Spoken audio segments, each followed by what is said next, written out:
Welcome back. We are reading The Murder of Roger Ackroyd, Chapter 8, Inspector Raglan is Confident. We looked at each other. You'll have inquiries made at the station, of course, I said. Naturally, but I'm not over sanguine as to the result. You know what the station is like. I did. King's Abbot is a mere village, but its station happens to be an important junction. Most of the big expresses stop there, and trains are shunted, resorted, and made up. It has 2 or 3 public telephone boxes.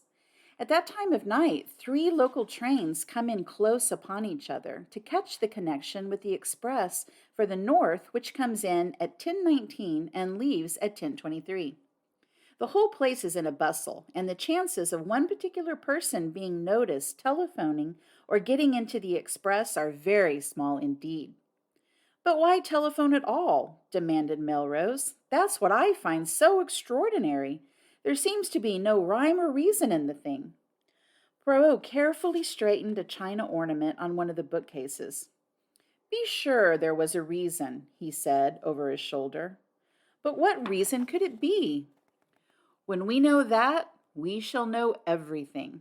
This case is very curious and very interesting. There was something almost indescribable in the way he said those last words. I felt that he was looking at the case from some peculiar angle of his own, and what he saw I could not tell. He went to the window and stood there, looking out. You say it was 9 o'clock, Dr. Shepherd, when you met this stranger outside the gate? He asked the question without turning around. Yes, I replied. I heard the church clock chime the hour. How long would it take him to reach the house? To reach this window, for instance? 5 minutes at the outside. 2 or 3 minutes only if he took the path at the right of the drive and came straight here. But to do that, he would have to know the way. How can I explain myself? It would mean that he had been here before, that he knew his surroundings. That is true, replied Colonel Melrose. We could find out, doubtless, if Mr. Ackroyd had received any strangers during the past week. Young Raymond could tell us that, I said. Or Parker, suggested Colonel Melrose. Oh, tous les deux, suggested Poirot, smiling. Colonel Melrose went in search of Raymond, and I rang the bell once more for Parker. Colonel Melrose returned almost immediately, accompanied by the young secretary, whom he introduced to Poirot. Geoffrey Raymond was fresh and debonair as ever. He seemed surprised and delighted to make Poirot's acquaintance. No idea you'd been living among us incognito, Monsieur Poirot, he said. It will be a great privilege to watch you at work. Hello, what's this? Poirot had been standing just to the left of the door.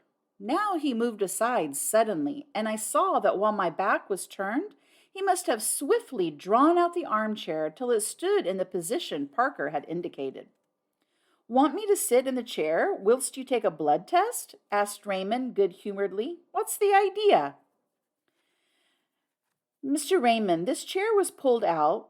So, last night when Mr. Ackroyd was found killed, someone moved it back again into place. Did you do so? The secretary's reply came without a second's hesitation. No, indeed, I didn't. I don't even remember that it was in this position, but it must have been if you say so. Anyway, somebody else must have moved it back to its proper place. Have they destroyed a clue in doing so? Too bad. It is of no consequence, said the detective, of no consequence whatever. What I really want to ask you is this, Mr. Raymond. Did any stranger come to see Mr. Ackroyd during this past week? The secretary reflected for a minute or two, knitting his brows, and during the pause, Parker appeared in answer to the bell. No, said Raymond at last. I can't remember anyone. Can you, Parker? I beg your pardon, sir? Any stranger come to see Mr. Ackroyd this week? The butler reflected for a minute or two. There was the young man who came on Wednesday, sir, he said at last. From Curtis and Trout, I understood he was. Raymond moved this aside with an impatient hand. Oh, yes, I remember. But that's not the kind of stranger this gentleman means. He turned to Poirot. Mr. Ackroyd had some idea of purchasing a dictaphone, he explained. It would have enabled us to get through a lot more work in a limited time. The firm in question sent down their representative, but nothing came of it. Mr. Ackroyd did not make up his mind to purchase. Poirot turned to the butler. Can you describe this young man to me, my good Parker? He was fair-haired, sir, and short, very neatly dressed in a blue serge suit. A very presentable young man, sir, for his station in life. Poirot turned to me. The man you met outside the gate, doctor, was tall, was he not? Yes, I said. Somewhere about 6 feet, I should say. There is nothing in that, then, declared the Belgian. I thank you, Parker. The butler spoke to Raymond. Mr. Hammond has just arrived, sir, he said. He is anxious to know if he can be of any service, and he would be glad to have a word with you. I'll come at once, said the young man. He hurried out. Poirot looked inquiringly at the chief constable. The family solicitor, Monsieur Poirot, said the latter. It is a busy time for this young Mr. Raymond, murmured Monsieur Poirot. He has the air efficient, that one. I believe Mr. Ackroyd considered him a most able secretary. He has been here how long? Just on 2 years, I fancy. His duty he fulfills punctiliously? Of that I am sure. In what manner does he amuse himself? Does he go in for le sport?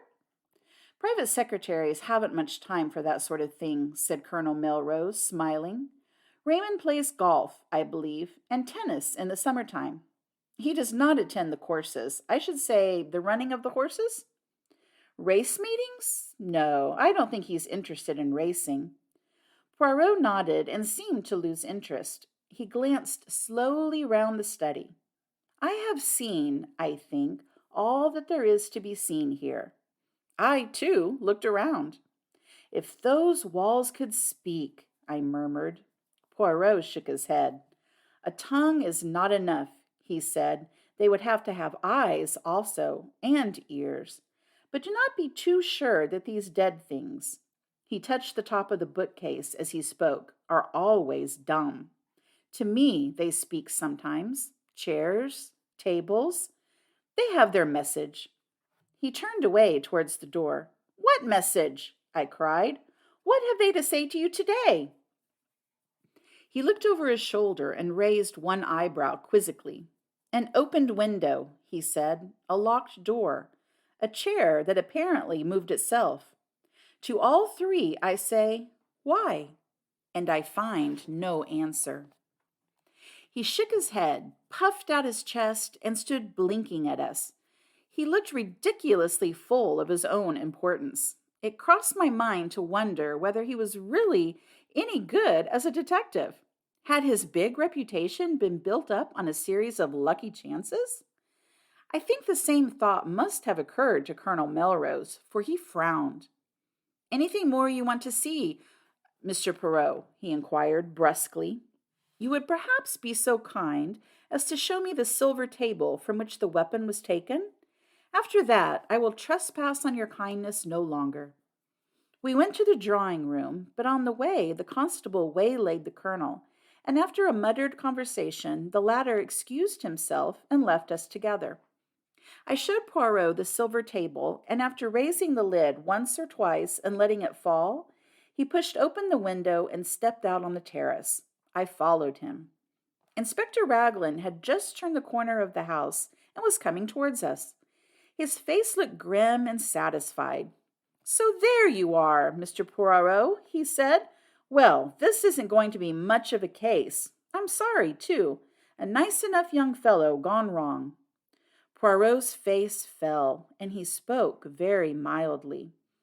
I'm afraid I shall not be able to be of much aid to you then?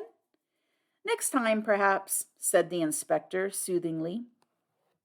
That we don't have murders every day in this quiet little corner of the world. Poirot's gaze took on an admiring quality. You have been of a marvelous promptness, he observed. How exactly did you go to work, if I may ask? Certainly, said the inspector. To begin with, method. That's what I always say, method. Ah, cried the other. That too is my watchword. Method, order, and the little gray cells. The cells? Said the inspector, staring. The little gray cells of the brain, explained the Belgian. Oh, of course. Well, we all use them, I suppose. In a greater or lesser degree, murmured Poirot. And there are, too, differences in quality. Then there is the psychology of a crime. One must study that. Ah, said the inspector, you've been bitten with all this psychoanalyst stuff. Now, I'm a plain man. Mrs. Raglan would not agree, I am sure, to that, said Poirot, making him a little bow. Inspector Raglan, a little taken aback, bowed. You don't understand, he said, grinning broadly. Lord, what a lot of difference language makes. I'm telling you how I set to work. First of all, method. Mr. Ackroyd was last seen alive at 9:45 by his niece, Miss Flora Ackroyd. That's fact number 1, isn't it? If you say so. Well, it is. At 10:30, the doctor here says that Mr. Ackroyd has been dead at least half an hour. You stick to that, doctor? Certainly, I said. Half an hour or longer. Very good. That gives us exactly 1/4 of an hour in which the crime must have been committed. I make a list of everyone in the house and work through it, setting down opposite their names where they were and what they were doing between the hour of 9:45 and 10 p.m. He handed a sheet of paper to Poirot. I read it over his shoulder. It ran as follows, written in a neat script. Major Blunt, in billiard room with Mr. Raymond. Latter confirms. Mr. Raymond, billiard room. See above. Mrs. Ackroyd, 9:45, watching billiard match. Went up to bed, 9:55. Raymond and Blunt watched her upstairs. Mrs. Ackroyd went straight from her uncle's room upstairs, confirmed by Parker, also housemaid Elsie Dale. Servants, blank. Parker went straight to butler's pantry, confirmed by housekeeper Miss Russell, who came down to speak to him about something at 9:47 and remained at least 10 minutes. Miss Russell, as above, spoke to housemaid Elsie Dale upstairs at 9:45. Ursula Bourne, parlor maid, in her own room until 9:55, then in servants' hall. Mrs. Cooper, the cook, in servants' hall. Gladys Jones, second housemaid, in servants' hall. Elsie Dale, upstairs in bedroom, seen there by Miss Russell and Miss Flora Ackroyd. Mary Thripp, kitchen maid, servants' hall. The cook has been here 7 years, the parlor maid 18 months, and Parker just over a year. The others are new. Except for something fishy about Parker, they all seem quite all right. A very complete list, said Poirot, handing it back to him. I am quite sure that Parker did not do the murder, he added gravely. So is my sister, I struck in, and she's usually right. Nobody paid any attention to my interpolation. That disposes pretty effectually of the household, continued the inspector. Now we come to a very grave point. The woman at the lodge, Mary Black, was pulling the curtains last night when she saw Ralph Patten turn in the gate and go up towards the house. She is sure of that? I asked sharply.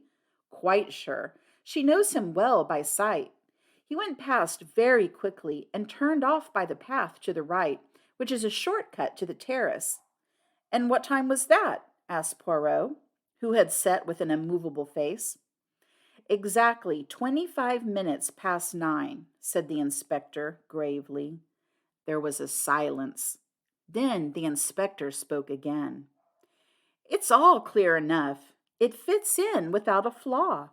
At 25 minutes past 9, Captain Patten is seen passing the lodge. At 9:30 or thereabouts, Mr. Geoffrey Raymond hears someone in here asking for money, and Mr. Ackroyd refusing. What happens next? Captain Patten leaves the same way through the window. He walks along the terrace, angry and baffled. He comes to the open drawing room window. Say it's now 9:45. Miss Flora Ackroyd is saying good night to her uncle. Major Blunt, Mr. Raymond, and Mrs. Ackroyd are in the billiard room. The drawing room is empty. He steals in, takes the dagger from the silver table, and returns to the study window. He slips off his shoes, climbs in, and, well, I don't need to go into the details. Then he slips out again and goes off. Hadn't the nerve to go back to the inn. He makes for the station, rings up from there. Why? Said Poirot softly. I jumped at the interruption. The little man was leaning forward. His eyes shone with a queer green light. For a moment, Inspector Raglan was taken aback by the question. It's difficult to say exactly why he did that, he said at last. But murderers do funny things. You'd know that if you were in the police force. The cleverest of them make stupid mistakes sometimes. But come along and I'll show you those footprints. We followed him around the corner of the terrace to the study window. At a word from Raglan, a police constable produced the shoes which had been obtained from the local inn. The inspector laid them over the marks. They're the same, he said confidently. That is to say, they're not the same pair that actually made these prints. He went away in those. This is a pair just like them, but older. See how the studs are worn down? Surely a great many people wear those shoes with rubber studs in them, asked Poirot. That's so, of course, said the inspector. I shouldn't put so much stress on the footmarks if it wasn't for everything else. A very foolish young man, Captain Ralph Patten, said Poirot thoughtfully, to leave so much evidence of his presence. Ah, well, said the inspector, it was a dry, fine night, you know. He left no prints on the terrace or on the graveled path, but, unluckily for him, a spring must have welled up just lately at the end of the path from the drive. See here. A small graveled path joined the terrace a few feet away. In one spot, a few yards from its termination, the ground was wet and boggy. Crossing this wet place, there were again the marks of footsteps, and amongst them the shoes with rubber studs. Poirot followed the path on a little way, the inspector by his side. You noticed the woman's footprints? He said suddenly. The inspector laughed. Naturally, but several different women have walked this way, and men as well. It's a regular shortcut to the house, you see. It would be impossible to sort out all the footsteps. After all, it's the ones on the window sill that are really important. Poirot nodded. It's no good going further, said the inspector as we came in view of the drive. It's all graveled again here, and hard as can be. Again, Poirot nodded, but his eyes were fixed on a small garden house, a kind of superior summer house. It was a little to the left of the path ahead of us, and a graveled walk ran up to it. Poirot lingered about until the inspector had gone back towards the house. Then he looked at me. You must have indeed been sent from the good God to replace my friend Hastings, he said with a twinkle. I observe that you do not quit my side. How say you, Dr. Shepherd? Shall we investigate that summer house? It interests me. He went up to the door and opened it. Inside, the place was almost dark. There were one or two rustic seats, a croquet set, and some folded deck chairs. I was startled to observe my new friend. He had dropped to his hands and knees and was crawling about the floor.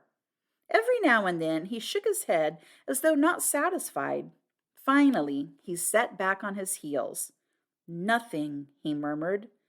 Well, perhaps it was not to be expected, but it would have meant so much.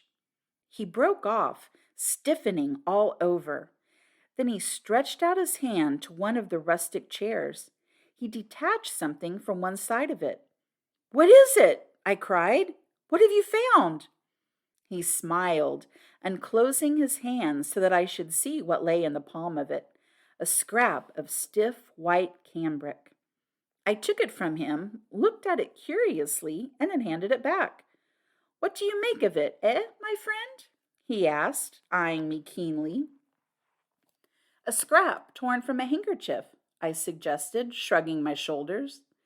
He made another dart and picked up a small quill, a goose quill by the look of it. "And that?" he cried triumphantly. "What do you make of that?" I only stared. He slipped the quill into his pocket and looked again at the scrap of white stuff. "A fragment of a handkerchief?" he mused. "Perhaps you are right, but remember this, a good laundry does not starch a handkerchief." He nodded at me triumphantly. Then he put away the scrap carefully in his pocketbook.